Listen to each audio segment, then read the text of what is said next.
இன்னைக்கு ஒருத்தர் மதுரையில சொல்றாரு அங்கிள் அங்கிள். அதை விட்டுட்டு அங்கிள்கிட்ட எதோ கேள்வி அந்த அங்கிள் கேட்டுட்டு இருக்கார். ரெண்டு பேரும் அங்கிள் தான். ஒரு கோவில்ல ஒரு உண்டியல் வச்சிருக்கிறாங்க. மக்கள் சரி சாமி இருக்கிறாங்கப்பா 10 ரூபாயா 1 ரூபாயா போட்டாங்க. ரொம்ப நாள் கழிச்சுதான் மக்களுக்கு தெரிஞ்சது அது கோயில் உண்டி இல்ல, பக்கத்து வீட்டுல திமுக கார வச்ச உண்டி. அதை ஜோக்கல் அடிக்கலீங்க. புதுக்கோட்டையில் இப்பதான் கைது பண்ணி உண்டியல மட்டும் இல்ல அந்த உண்டியல வச்ச திமுக காரன் இப்பதான் கைது பண்ணாங்க. எப்படி எல்லாம் யோசிக்கிறாங்க பாருங்க, எப்படி எல்லாம் யோசிக்கிறாங்க பாருங்க. ஒரு பக்கம் நிலத்தை காணா, ஒரு பக்கம் மாட்டை காணா. வடிவேல் என்ன சொன்ன மாதிரி கிணத்தை காணாங்கிற மாதிரி மாட்டை காணா.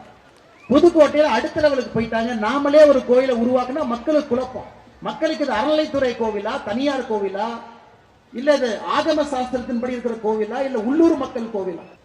1,00,000 ஏக்கரை 39 வருஷத்துல இழந்துட்டோம்னா இன்னும் மிச்சம் இருக்கிறது 4,78,000 ஏக்கர்.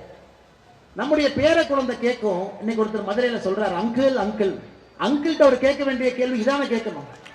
அங்கிள்கிட்ட அவர் கேட்க வேண்டிய கேள்வி 1,00,000 ஏக்கர் கோவில் நிலத்தை காண அங்கிள் எங்க அங்கிள் போச்சுன்னு கேட்கணும்.